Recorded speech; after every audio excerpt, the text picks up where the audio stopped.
La souffrance ne regarde pas le lit sur mesure dans lequel tu dors. La souffrance ne regarde pas ton frigo rempli. La souffrance ne regarde pas ta garde-robe remplie. Non. La souffrance, elle est personnelle. Parce que ce qui est une souffrance pour le voisin n'est pas nécessairement une souffrance pour toi. Beaucoup se diront que lorsque tu as une assiette remplie, tu as un frigo rempli, tu ne peux pas souffrir.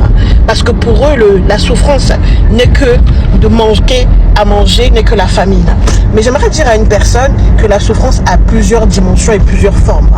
Alors voilà pourquoi j'aimerais t'encourager, te dire ce matin, il est possible que tu aies beaucoup souffert en 2025, mais 2026 est meilleur. Ton avenir est meilleur. Si nous ne souffrons pas avec lui, nous ne pourrons pas régner avec lui.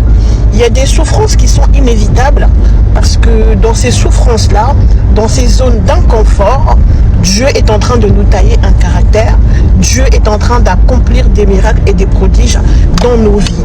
Voilà pourquoi je veux encourager une personne qui est en train de souffrir, qui est en train de passer par des vallées, des montagnes, des choses compliquées, des choses même par moments que tu ne peux pas expliquer à qui que ce soit.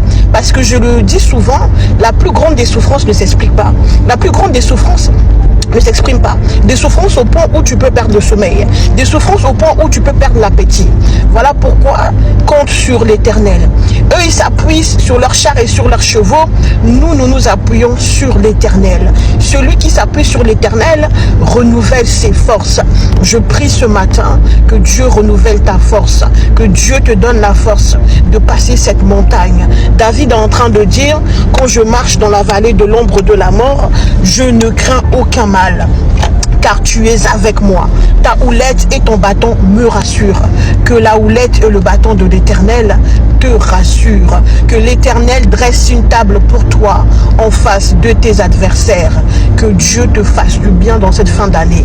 Que Dieu te préserve de l'œuvre de l'ennemi et que tu demeures sous l'abri du Très-Haut.